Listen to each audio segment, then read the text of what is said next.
we inform. Religious freedom is about people of faith being able to live out their faith, live out their convictions, no matter where they are. We equip. Sacred honor is the courage to speak truth, to live out your free speech. We also rejoice in our sufferings because we know that suffering produces perseverance, perseverance, character, and character, hope. This is At the Core on American Family Radio.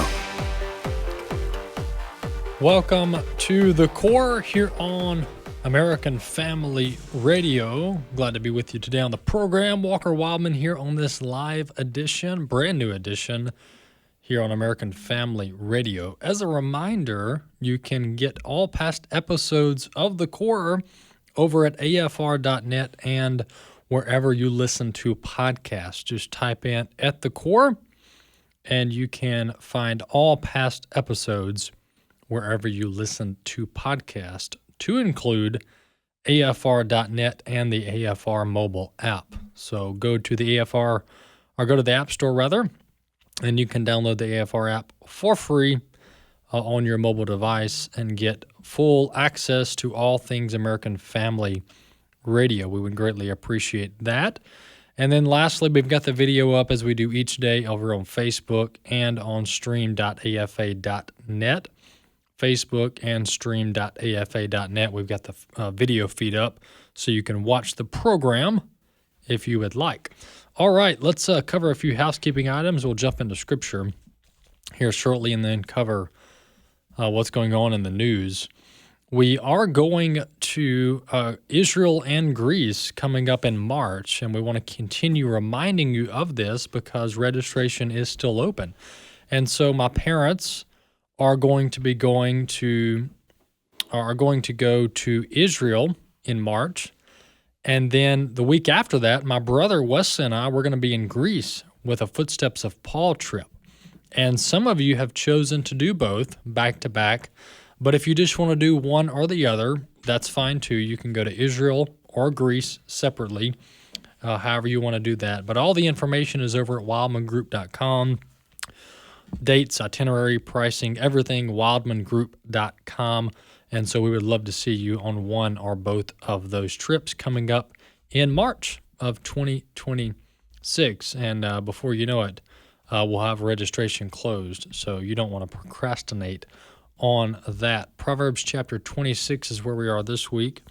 Do not answer a fool according to his folly, or you will also be like him. Answer a fool as folly deserves, that he not be wise in his own eyes. This is Proverbs chapter 26, verse 4 and 5. Do not answer a fool according to his folly, or you will also be like him. Answer a fool as his folly deserves, that he may not be wise in his own eyes. Have you ever been put in a position where you're asked a question that is so absurd, it's so ridiculous, it's so just unfathomable that you feel like, how do I even respond to that, right? These false and accusatory questions that you may get that you feel like I have to spend 5 minutes digging myself out of this hole that somebody has put me in before I can even answer the question. And that's what this is talking about here. We're not to respond to a fool according to his folly, or we'll be like him. It says that we should answer a fool as his folly deserves, that he not be wise in his own eyes. That's Proverbs chapter 26, verse 4 and 5. Well, I want to spend most of the program today, at least the next segment or two, talking about the Charlie Kirk assassination. We haven't really had a lot of live airtime since this all went down. I've been on the road a lot, and we've been doing some best of programs. But just to lay the groundwork, this was beyond the shadow of a doubt, 100% a political and religious assassination. Charlie Kirk was motivated and driven by his Christian faith. There's no doubt about it. And from all available sources, including Charlie's own pastor, Charlie Kirk was an evangelical Christian. He wasn't a Catholic. He was an evangelical Christian. And the reason I note that is because there's some online that want to use Charlie Kirk's tragic death to somehow rewrite the history books and act like Charlie Kirk was a Roman Catholic. And he wasn't. He wasn't. He was an evangelical Christian. He described himself that way. He went to an evangelical church. And so that needs to be abundantly clear. The reason I mentioned that it's a political and religious assassination is because of the motivation of the shooter. And by the way, the knuckleheads over at CNN that are still saying we don't know the motive of the shooter, as of 24 hours ago, CNN was still parroting the talking point that we don't know the motive of the shooter. Really? We actually do. We actually do know the motive of the shooter. And we've really known the motive of the shooter for days now. But there's no debating or arguing or disputing the motive of the shooter at this point. The shooter, of which we will not use his name, was shacked up with a transvestite, with a transgender that was emotionally and spiritually and mentally deranged. The roommate had these weird fetishes with transgenderism and with acting like he was an animal. Very, very weird stuff to even talk about.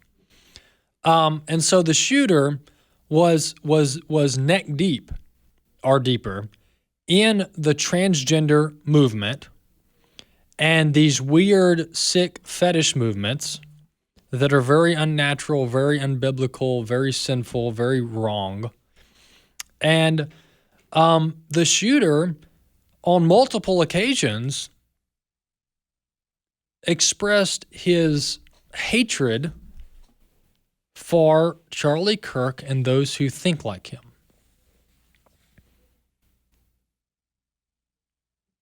And so the motive of the shooter is that the shooter didn't like Charlie Kirk's Christianity, didn't like Charlie Kirk's political views, and wanted to see Charlie Kirk taken out. Those are his words. That's a paraphrase of the shooter's words.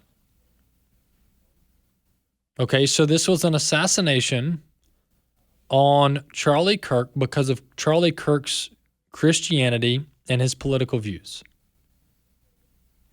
That's the motive. We don't have to, this isn't rocket science. We don't have to act like we don't know. We do know. And we've been told by law enforcement, the evidence has been released. We know the motive of the shooter. The motive of the shooter is that the shooter didn't like Charlie Kirk's Christianity and his political viewpoints and his ideology, and so the shooter wanted to see Charlie Kirk dead. That's the motive. And so let's talk a little bit about this radicalization of America's youth. And there's been some older individuals that have been radicalized as well. I can think of the Steve Scalise shooter. There's some cases of 50 to 60-year-olds being radicalized in this socialist, communist, transgender type insanity. But more frequently, it has become young people in their 20s. Look at a lot of these school shooters, a lot of these active shooters. They're very disturbed individuals, come from broken homes. It's almost 100% of the time, almost. And they're going through a lot of bad stuff, and they're really neck deep in some bad, wicked stuff. And this shooter fits that profile pretty closely. But this has been a long time coming.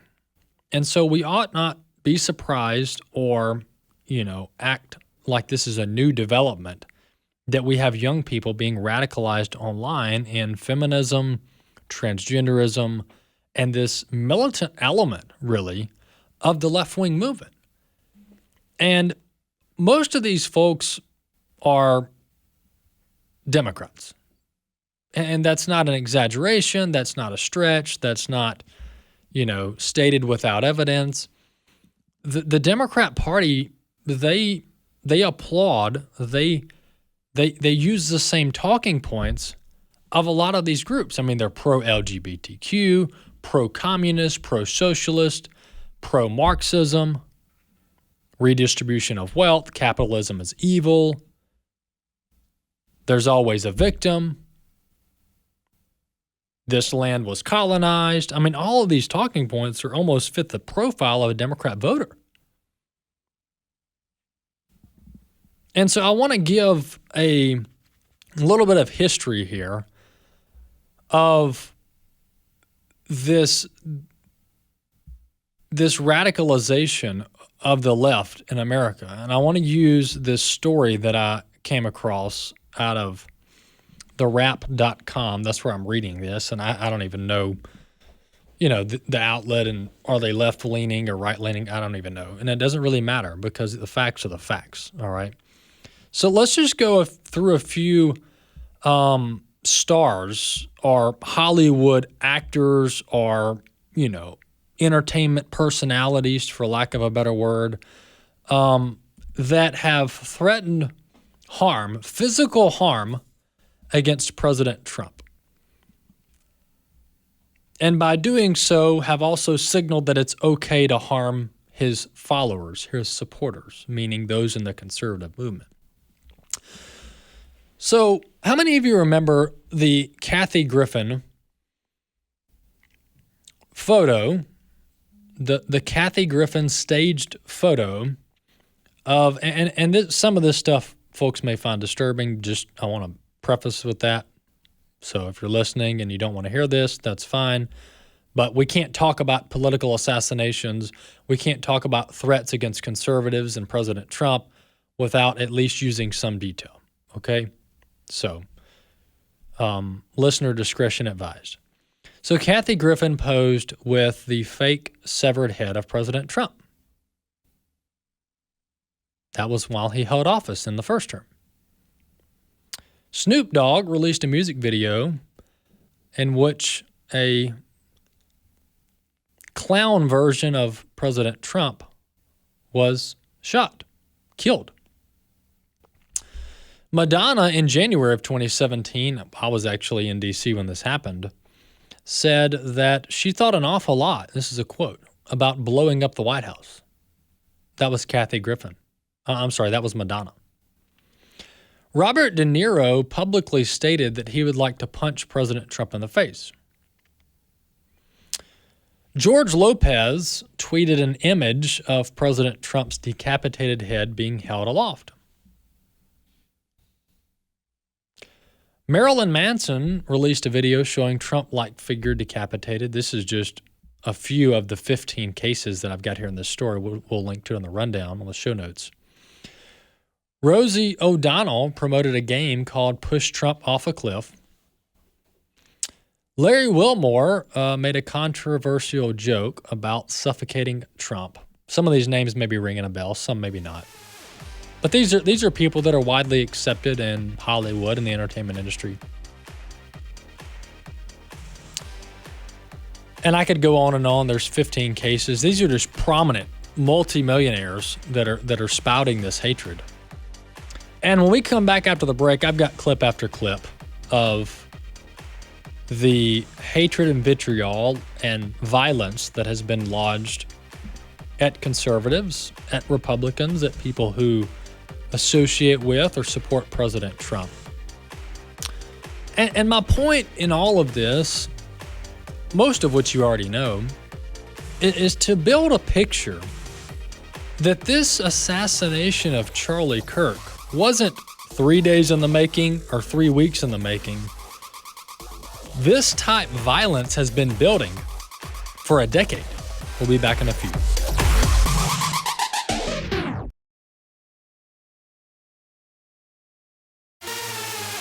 At the Core podcast are available at afr.net. Now, back to At the Core on American Family Radio. Welcome back to the Core here on American Family Radio. Glad to have you with us. Walker Wildmon here. AFR.net is where you can listen live, and if you want to download the AFR app, you can do that as well. And as a reminder, we would love it if you subscribe to the podcast wherever you listen to podcasts. Just type in the name of the program At the Core and click the subscribe or the follow button, and the show will be queued up in your library each and every day. Well, to continue this discussion of setting the stage and building context around this environment of the assassination of Charlie Kirk.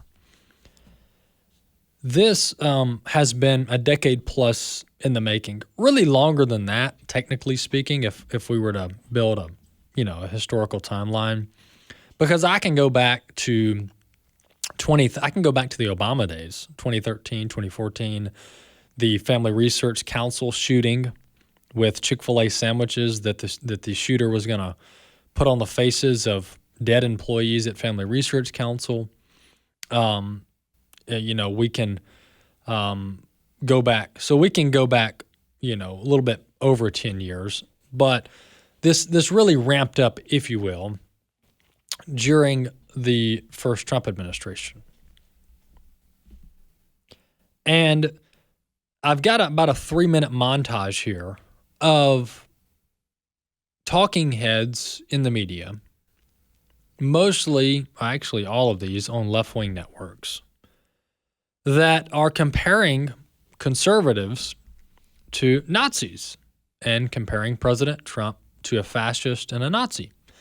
And so the point in all of this is that, number one, this has been a long time coming to where now we are having multiple assassinations or assassination attempts taking place against one side, and that's conservatives. And the rhetoric, not only is it false, but it's dangerous.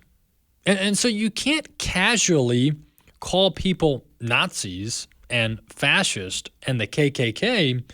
You can't casually do that day in and day out and not expect people to take you seriously and not expect people to take you literally.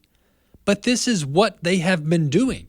They are responsible for the dangerous rhetoric. So let's listen to this 3-minute montage of left-wing media outlets calling us Nazis.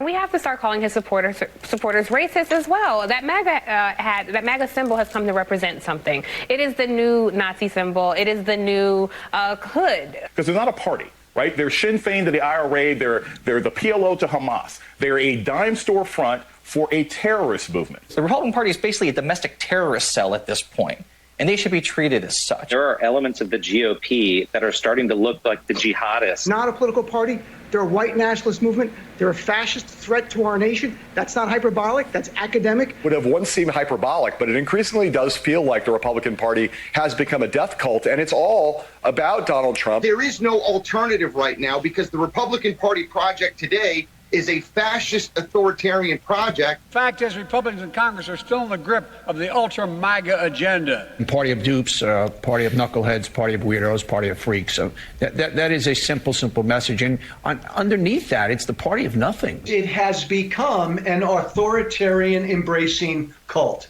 It is fascist. We take an oath to protect and defend the Constitution from all enemies, foreign and domestic. And sadly, the domestic enemies to our voting system and our honoring our Constitution are right at 1600 Pennsylvania Avenue with their allies in the Congress of the United States. Trump's modern-day Gestapo is scooping folks up off the streets. They're in unmarked vans, wearing masks, being shipped off to foreign torture dungeons. No chance to mount a defense, not even a chance to kiss a loved one goodbye, just grabbed up by masked agents, shoved into those vans, and The old films of the Gestapo grabbing people off the streets of Poland, and you compare them to those nondescript thugs who grabbed that graduated student, it does look like a Gestapo operation. You know, my dad served in the Second World War. He fought the Nazis in northern Africa. He fought the Nazis on the Italian peninsula. And I think he's looking down right now and he's happy that I'm fighting today's Nazis. Because if we just roll this clock on the wall back 75 years, we'd be looking at a time in Nazi Germany where people ran around with signs like this new ICE sign that says, report all foreign invaders to ICE, with Uncle Sam there holding up the sign. This could have been a Gestapo member 75 years ago. Report all Jews. It's not just that Donald Trump poses a threat to democracy. It's that Donald Trump only cares about himself. This is a populist looking to serve his own interests and harm other people and dismantle our democracy and make it just about himself. This is a guy who's doing it on behalf of Putin. Do you think Trump cares about any of his supporters? I think he's only ever cared about himself. He's still a greasy pig. He's still a greasy pig. He said that a hallmark of strongman leaders is they don't care about their followers. Loathes Donald Trump. Things like a lunatic and a criminal, someone corrupt who's bankrupted people. That the goal for all of us to save our republic has to be to keep Donald Trump far away, make sure he never gets anywhere near the Oval Office again. The threat that Donald Trump is to this nation. Cult of authoritarian personality in league with autocrats and kleptocrats and dictators all over the world. Everybody has to follow Donald Trump like a monarch. That's what the election is going to be about. Democracy and freedom versus dictatorship and authoritarianism. We want to remain a democracy, or do we want to take this hard turn into an autocracy and taking direct aim at our democracy? There are autocratic-leaning remarks he has made in recent weeks and months, such as ones that echo Hitler. Well, there you have it. That's a montage, about 3.5 minutes, of members of the media and different spokespersons and talking heads and contributors that are calling us Nazis, calling conservatives Nazis, calling President Trump a fascist and a dictator and an autocrat. And then we have montage of which we've played before, where it isn't just false accusations of us being fascist and bigots in the KKK, but there's countless clips out there of Democrats alluding to physical violence, about getting up in their face, don't let them get away, Eric Holder, kick them while they're down.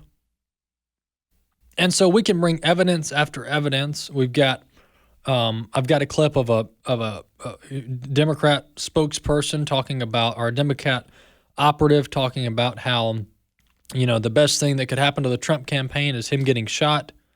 The best thing that could happen to the Republican Party is taking out President Trump. And so there's mountains of evidence of this. It's not a fringe theory. We don't have to search for 3 days to find one clip, a 15-second clip of this. And this is the difference. There is no both sides argument to this narrative and this truth. You can find fringe internet trolls that associate with the conservative or right-leaning movement that might talk about violence on X threads or on Facebook or on Discord chats. But you will not find mainstream conservative contributors, Republican Party spokespersons, lawmakers talking like this. You just won't find it because they would be broadly denounced and disassociated with. And so this false notion that the left and the right both have an equal problem with violence and assassinations is factually untrue. And we definitely won't stop the dangerous rhetoric, which is claimed to be a bipartisan resolve. Stop the dangerous rhetoric. We won't stop the dangerous rhetoric as a country if we don't recognize where it's coming from. And Christian conservatives that are heavily involved in any way in politics were the first victims of this, by the way. Before President Trump even came on the scene as a viable Republican Party candidate, groups like American Family Association and the Family Research Council and others have had this rhetoric used against them for years. And it really all goes back to the sexual deviancy agenda. So back to the cults, back to the transgender insanity that is infecting our young people. Much of this is associated directly with that. And these young people are being radicalized online. There's now reports that have actually been out for some time about these online transgender cults. And you read the casual, cold-hearted Discord chats with this assassin in Utah that took out Charlie Kirk. This kind of online chat rooms are going on all over the place.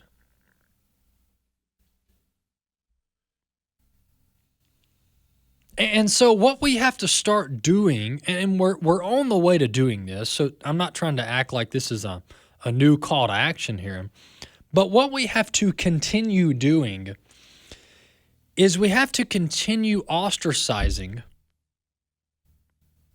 and calling out and really, in a way, making it unthinkable that anybody who claims to have respect and decency and morals can push this transgender LGBTQ insanity. This is where much of this is connected to. And as much as I would wish this is just a fringe thing in online chat rooms with a small percentage of the population around the country, that's not the case. This transgender insanity has been brought mainstream by the Democrat Party. They have been the leading champions of this unhealthy, unnatural movement. And you have entire medical apparatuses, entire medical centers that are doling out the hormone treatments. They're mutilating young people in their bodies. You have counselors now telling people who are confused about their sexuality and how God created them that, oh yeah, if you're a girl, you can be a boy, you be whatever you want to be. And matter of fact, we'll do surgery on you. And if anybody says otherwise, they're a hater and they're a bigot. Folks, this is the narrative out there. This is what the young people are being told.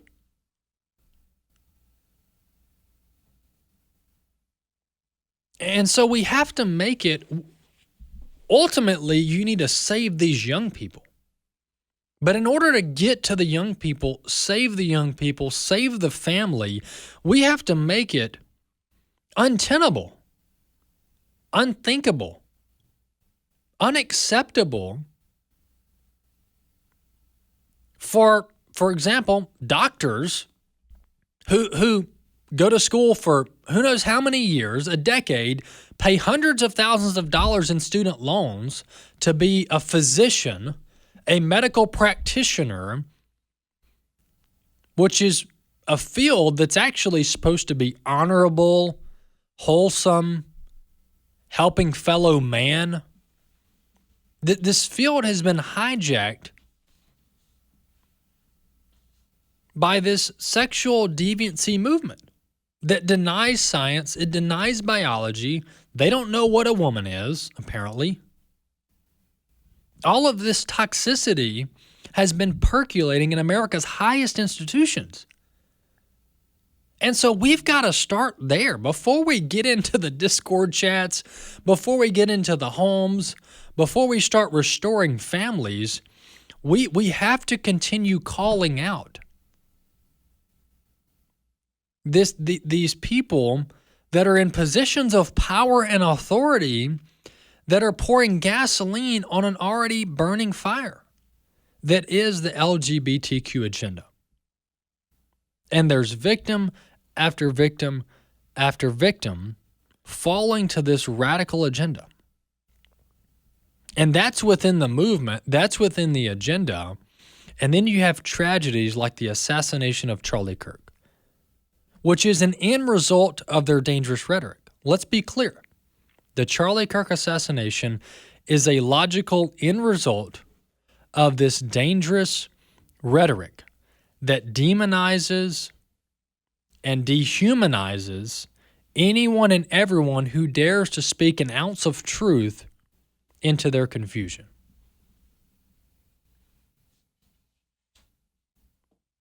And then lastly, the connection that can be made to all of this is the evident fact, the self-evident fact that evil exists. Enough of the mentally ill talking points where we try to make sense of all this through psychology and sociology. Folks, evil exists. Evil exists in the heart of man. And if we try to talk about these issues without acknowledging the fact that man has the capacity to commit immense evil, then we won't truly get to the root cause and the root problem of our societal ills. We'll be back in a few.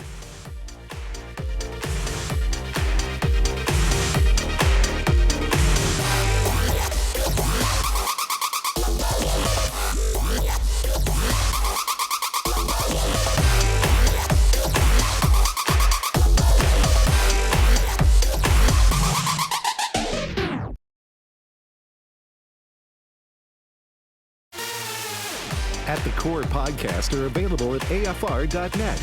Now, back to At the Core on American Family Radio. Welcome back to the Core. Welcome back to the last segment of today's program. Chris Woodward is with us, as he is most weeks on Friday. And you can check out American Family News, AFN.net. Check out all their stories there. Got excellent content. First-class journalism, all from a Christian perspective. So if you're tired of the mainstream, you can go over to AFN.net and get some great news stories there. Subscribe to their daily news report. Chris, welcome to the program. Thank you very much. Well, Chris, we're coming just 24 hours after the termination of Jimmy Kimmel from ABC, which is owned by Disney. And I've got the clip of what got him fired, part of what got him fired.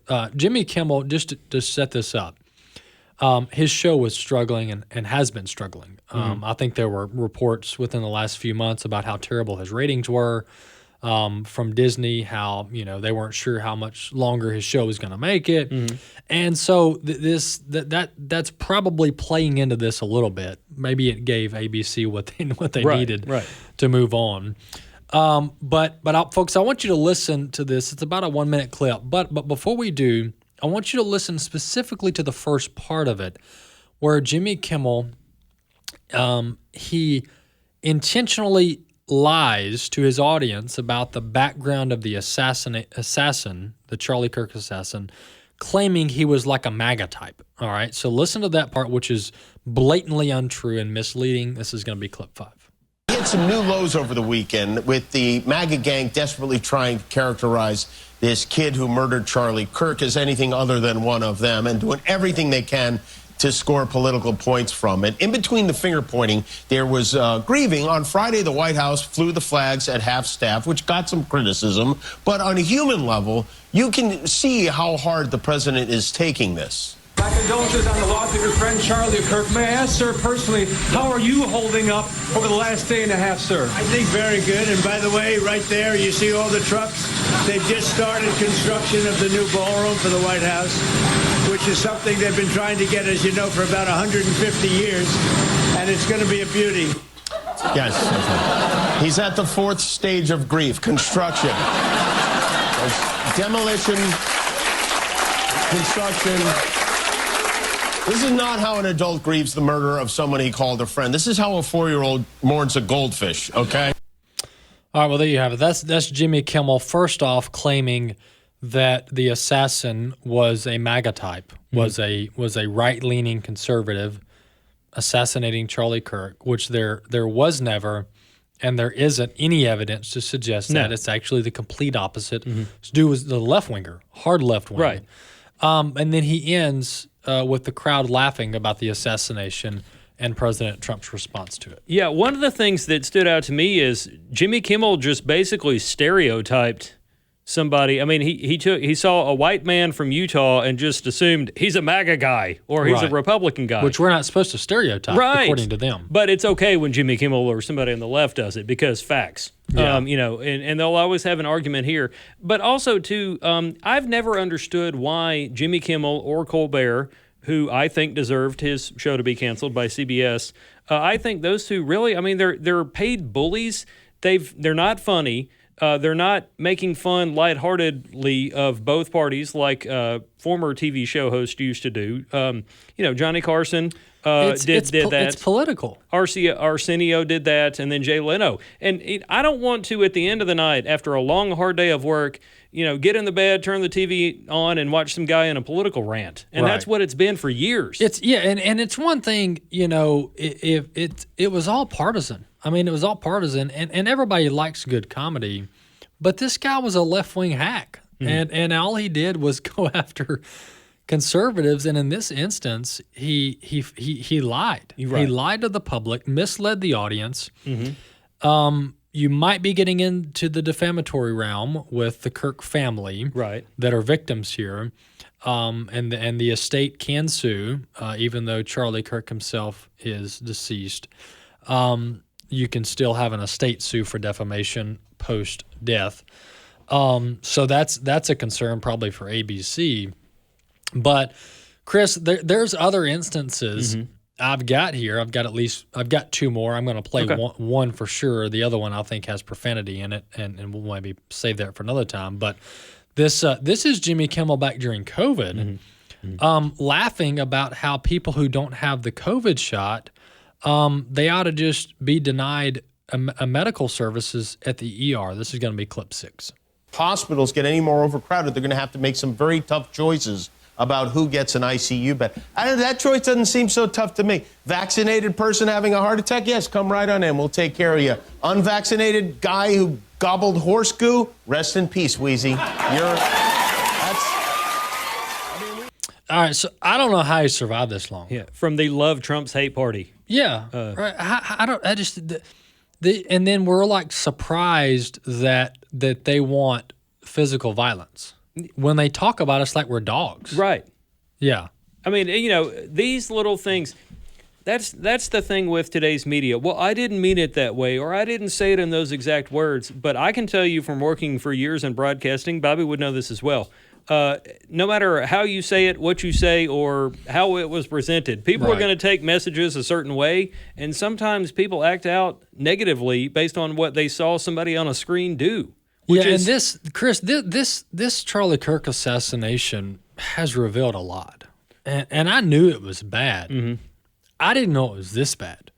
We've got college professors, we've got doctors like physicians, like heart surgeons, fire chiefs. We've got fire chiefs, police chiefs, sheriff deputies. We've got CEOs. I mean, these are not. Once again, like I said last segment, these are not fringe chat rooms on the dark web that, of a 16-year-old in his bedroom for 6 days, letting the internet get the best of him. No. These are people in everyday walks of life that hold powerful positions of influence and authority in our country, and they're espousing evil things. Yes. Many of those people that you mentioned are taxpayer-funded people. Their jobs were funded by taxpayers. That does seem to be a common Many occurrence. of which did not want Charlie Kirk to die, and here you are on the taxpayer dime saying and doing these things. There used to be a time in America, and that's a loaded statement because there used to be a time in America when a lot of things were different. But there was a time when your mom or your grandma might reach, behind her while she's driving you down the road and slap you around. And if you don't have anything nice to say, don't say anything at all. Right. But no we can't one do that lives now, by right? that anymore. Yeah. No to now you corporal have punishment. to live your truth, and you have to speak truth to power and all these other liberal jargons that the AOCs of the world, try to push on us. Yeah. Chris, this gets back to what my grandfather started this ministry for, and that is to preserve decency. And some people, well, what is decency? Well, okay, let's be specific if you don't understand decency, because a lot of you probably don't, and you probably never heard of that word. But the moral teachings of the Bible instruct us on how we should conduct ourselves, on how we should live our daily lives. Right. So when we say decency, that's what we're talking about. Passages that talk about, treating others, loving your neighbor, treating others more important than yourself.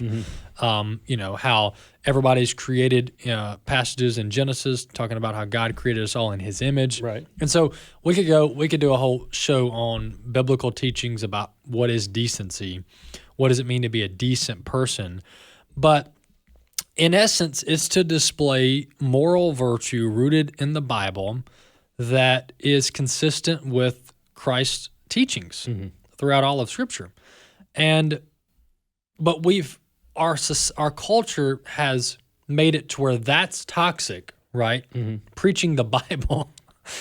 And a lot of our culture may be regretting that now. I've actually seen comments of people saying, I'm not really a Christian, but maybe we should do the Bible stuff because clearly this is not working. I saw a Jewish lady on X say, this country needs Jesus. And she went on to say, and I'm not a Christian. Yeah. Yeah. I mean, you've got non-believers that are publicly saying, hey, this whole left-wing secular humanism thing just isn't working. And when we were doing the Christian thing, I'm just being blunt here, things were working and they're not working anymore.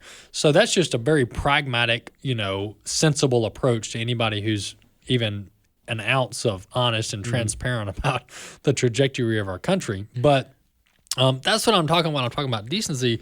But Chris, the modern left has become so desensitized and so detached from reality, Chris, that they can't wake themselves up. They're like in a trance where they're going to regurgitate the same talking points. Their ideological opponents are always going to be their enemies. They're going to use militant terminology. They're going to dehumanize us. I mean, it's almost like they're robots. Right. And now some of them have awoken. Some of them have gotten out of the trance, and there's stories of that. But many of them are still in it. I think part of the reason why the left is, as you say, is because they live in their own little bubble. They pay attention to only their news outlets or their catered little messages, and maybe they live and they run in certain circles with people that are as extreme or as far left as they are, and they never realize that there are other people out there that do have opinions and need to be listened to. Yeah. And I think that's one of the reasons why they're so dead set on it. I mean, there are a lot of Republicans out there that also kind of run in tight-knit circles. But, conservatives, Republicans, what have you, do read and maybe pay attention to some news outlets that on occasion have a liberal voice or a liberal perspective, whereas a lot of people on the far left, it's the MSNBCs and only those kinds of mindsets. And that's why they are as extreme as they are. I mean, MSNBC began because CNN wasn't liberal enough. Right. Which is hard to say. I can't believe I even uttered that. But there are people out there that, I want to be more liberal and only liberal. It's and that's a why race to the they left. Are. Yes. Yeah. Now, case in point, look at all the people that voted for Donald Trump in 2024 as well as 2016. There were people that weren't necessarily conservative, but they were people that were limited government, whereas when it comes to the far lefties that we're talking about here, they're only far lefties. They do not run – they have a very small tent that only allows certain people inside. Here's how we got here, and here's where this goes, Chris. And then I do want to talk about this false notion that the First Amendment ensures that you get to keep your job even if you do bad things. But we got here, Chris, the let's just say the right, right? conservatives, whatever you want to call it, the Republican Party and the voters within, which make up mostly Christians, and those who are politically conservative, although they may not be Christians, but most of the Republican base is Christians. That's a fact. Mm-hmm. We have guardrails. We have boundaries, and it's called the Bible. Mm-hmm. Now, we might move a little bit one way or the other, front or back, within the confines of the Bible, right? So we may have differing views about, how far should we go on crime? When is the death penalty appropriate? Which there's biblical teachings on that are pretty clear. But how much money should the government spend? What should the tax rate be? How many legal immigrants is a good number every year, right? So we debate these peripheral issues, but our entire worldview is built within the confines of a biblical understanding of humanity and the world. The left doesn't have that. They don't have that. Now they've got their idols. They've got their Marxist. They've got their different heroes. Heroes, if you will, of their worldview, of their ideology. Yeah.